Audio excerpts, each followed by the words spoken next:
गर्मियों में पशुओं को पेट के कीड़े मारने की दवा खतरे से कम नहीं। बहुत इस तरह के कमेंट्स आ रहे थे कि सर गर्मियों में हमारे पशुओं की पेट के कीड़े मारने की दवा दें या नहीं दें, दें तो किस तरीके से दें या क्या करें। जो यदि हमारे प्रेग्नेंट पशु हैं या बिन पशु हैं उनको पेट के कीड़े मारने की दवा दें या नहीं दें। यानी आज की वीडियो के अंदर मैं पूरी डिटेल से बताऊंगा कि यदि आपके पशु जिस प्रकार से प्रेग्नेंट हैं तो उनको पेट के कीड़े मारने की दवा देना चाहिए या देना सही है या नहीं, या जो बहुत ज़्यादा जो गर्मी है, पशुओं को बहुत ज़्यादा गर्मी हो रही है शरीर में, पशुओं के जिस प्रकार से हाँफ रहे हैं, तो उस स्थिति में उन पशुओं को पेट के कीड़े मारने की दवा देना चाहिए या नहीं देनी चाहिए, या किस तरह की स्थिति में यदि आप दे रहे हैं तो आपको साथ में क्या देना चाहिए। यानी आज की वीडियो के अंदर गर्मी में यदि आप अपने पशुओं की डिवर्मिंग करा रहे हैं तो पूरी डिटेल से बताया जाएगा, क्योंकि आपके बार बार इस तरह के कमेंट्स व्हाट्सएप पर मैसेज आ रहे थे। तो मैंने सोचा क्यों नहीं इस पर आपके लिए एक डिटेल से वीडियो बना दी जाए। वीडियो जरूर लंबी होगी लेकिन स्किप करके मैं देखना, पूरा देखना। इस चैनल पर भी नए आए हैं या पहली बार जुड़े हैं तो पहली बार चैनल को सब्सक्राइब कर लें, साथ में बेल आइकन और ऑल वाला ऑप्शन दबाएं। आपको पता है कि इस चैनल पर सही, सटीक और साइंटिफिक मेथड से आपको जानकारी दी जाती है ताकि आपके पशु में किसी भी तरह का कोई भी नुकसान देखने को न मिले। तो वीडियो पर आते ही देखते ही पहले लाइक कर दिया करें और जो वीडियो है उसको साथ शेयर कर दिया करें। लाइक करेंगे ज़्यादा मोटिवेट होऊंगा, अच्छी वीडियो लेकर के आऊँगा आपके लिए, तो लाइक जरूर किया करें। देखो यदि जैसे आप गर्मी पड़ रही है, गर्मी के मौसम के अंदर पशुओं का क्या होता है कि टेम्परेचर बहुत ज़्यादा हाई रहता है। बाहरी टेम्परेचर भी पशुओं का हाई रहता है और इंटरनल जो पशुओं का टेम्परेचर है वह भी पशुओं का बहुत ज़्यादा हाई रहता है। जब पशुओं का टेम्परेचर हाई रहता है, तापमान बढ़ा रहता है, एनवायरनमेंट का हो चाहे पशुओं का हो, तो उस तरह की स्थिति में पशुओं में क्या दिक्कतें देखने को मिलती हैं। एक तो पशु स्ट्रेस में रहता है, बहुत ज़्यादा स्ट्रेस में रहता है, तनाव में रहता है, जिसकी वजह से पशु में दिक्कतें देखने को मिलती हैं। जिस प्रकार से पानी कम पीना, भूख कम लगना, मुँह से लार आना, सुस्त रहना, दूध की मात्रा कम होना, इस तरह की दिक्कतें हैं वह ज़्यादा टेम्परेचर लिए हुए पशुओं में देखने को मिलती हैं। तो उस स्थिति में आप अपने पशुओं को क्या करना चाहिए, यानी जो टेम्परेचर वाले पशुओं में यदि दूध की मात्रा कम हो गई है तो क्या देना चाहिए, उस पर वीडियो बनी हुई है। साथ में पशु खाना पीना नहीं कर रहा है ये बिल्कुल भी, तो उस स्थिति में क्या देना चाहिए, अभी लेटेस्ट वीडियो बनी हुई है। वह भी यदि लू लग गई, हाँफ रहे हैं, उस स्थिति में उसे क्या पिलाना चाहिए, क्या देना चाहिए, वह वीडियो पानी के साथ क्या देना चाहिए। कहने का मतलब है कि आपको लू से संबंधित, गर्मियों से संबंधित पूरी सीरीज आपको इसी चैनल पर अभी डिटेल से 5 से 10 दिन के बीच के अंदर आपको बनी हुई है। वह सभी जाकर के आप देखें, आप अपने पशुओं को आसानी से कंट्रोल कर सकते हैं बिना किसी साइड इफेक्ट के, बिना किसी नुकसान के। आपका पशु एकदम आसानी से ठीक हो जाएगा, चाहे आपके पशु में गर्मी से संबंधित कोई भी दिक्कत हो गई है। तो इसी तो कहता हूँ कि पूरी जो सीरीज़ होती है वेदर के अनुसार जिस तरह की डिजीज हमें फील्ड में देखने को मिलती है उसी के अनुरूप आपको वीडियो लेकर के आता हूँ। अब देखते हैं, देखो पेट के कीड़े मारने की दवा। यदि आप अपने पशु को पेट के कीड़े मारने की दवा दे रहे हैं, एक तो आप पशु वैसे भी स्ट्रेस में है और साथ में आप वैसे पशु को पेट के कीड़े मारने की दवा दे रहे हैं, तो पेट के कीड़े मारने की दवा भी क्या करती है कि पशु को स्ट्रेस पैदा करती है, यानी उसको स्ट्रेस ज़रूर देती है। अब देखो जब पशु को स्ट्रेस देती है उस स्थिति में पशु के लिए आप दे रहे हैं तो फायदे के लिए, लेकिन वो आपके पशु के लिए नुकसान करती है। लेकिन आपको ऐसा नहीं है कि आप उसकी डिवर्मिंग न करें।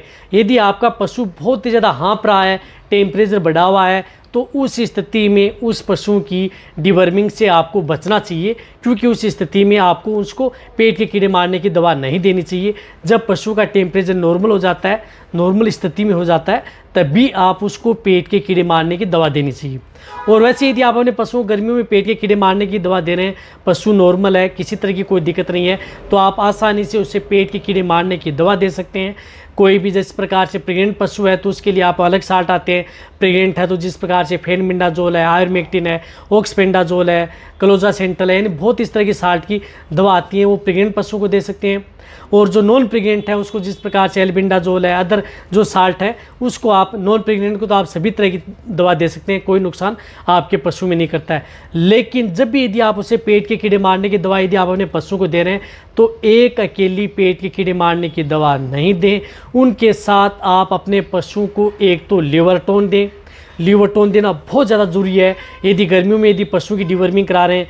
लिवरटोन भी ऐसा होना चाहिए जिसके अंदर आयरन टॉनिक हो। आयरन टॉनिक बहुत ज़्यादा ज़रूरी है पशुओं के लिए, और साथ में उसमें विटामिन्स भी हो, यानी लीवर का भी काम करे, आयरन टोनिक का भी काम करे और विटामिन्स का भी काम करे। इस तरह का लीवर टोन यदि गर्मियों में पशुओं की डिवर्मिंग करा रहे हैं तो उस स्थिति में दें।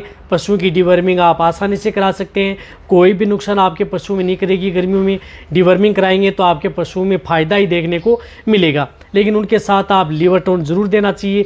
चाहे कम से कम जो बड़े पशु हैं उनको आप 500 ml दें, या जो छोटे पशु हैं उनको 100 से 200 ml ज़रूर आप अपने पशुओं को, जैसे आज आपने डिवर्मिंग करा दी, तो कल से यानी दूसरे दिन से आप उन्हें सुबह से उस पशु को लीवर टोन देना स्टार्ट कर देना चाहिए। कम से कम 5 दिन दें, और ज़्यादा से ज़्यादा आप देना चाहते हैं तो कितने दिन दे सकते हैं वो आपकी मर्जी है, लेकिन कम से कम 5 से 10 दिन दे सकते हैं, जिससे कि आपका पशु स्ट्रेस में भी नहीं जाएगा, पशु प्रॉपर खाएगा पिएगा, पशु को किसी प्रकार की कोई दिक्कत भी देखने को नहीं मिलेगी। साथ में पशु में जो गर्मी से संबंधित दिक्कतें हैं वह भी आपके पशुओं में कंट्रोल होगी।